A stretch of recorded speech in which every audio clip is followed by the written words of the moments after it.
সহায়তা করেছে।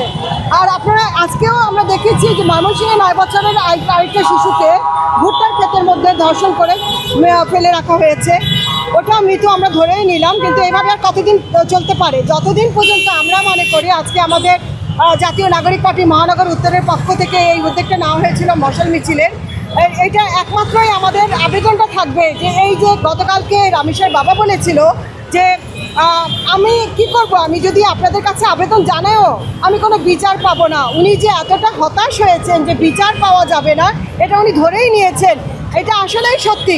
আশিয়া থেকে এই পর্যন্ত 24শে গণঅভ্যুত্থানের আগে যা হয়েছে 24শে গণঅভ্যুত্থানের পরেও যখন এরকম নরপিশাচগুলো এভাবে শিশুদের ওপরে আক্রমণ চালাচ্ছে, আমি বিশেষ করে বলবো যে অনেকে বলে যে কাদেরকে ফাঁসি দেওয়া হবে, অনেক সময় ভুল ভ্রান্তি হয়, মানুষকে ফাঁসিয়ে দেওয়ার জন্য এমন করে, কিন্তু আশিয়ার ব্যাপারটা ওর আপন দুলাভাই এই ঘটনা ঘটিয়েছিল, তার কি ফাঁসির রায় এখনও কার্যকর করা হয়েছে? হয় নাই।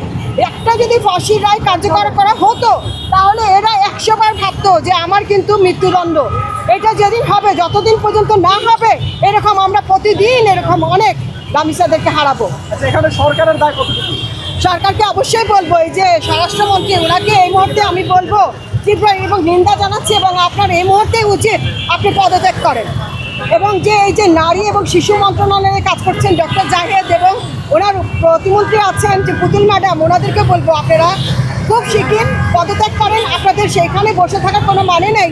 আপনারা জনগণের টাকায় আপনারা মন্ত্রিত্ব, আপনাদের টাকা পয়সা আপনারা বেতন পাবেন, কিন্তু জনগণ এরকম প্রতিনিয়ত যদি তাদের শিশুদেরকে হারায়, এভাবে যদি একেবারে হারিয়ে ফেলে, তার বলার কোনো ভাষা নেই।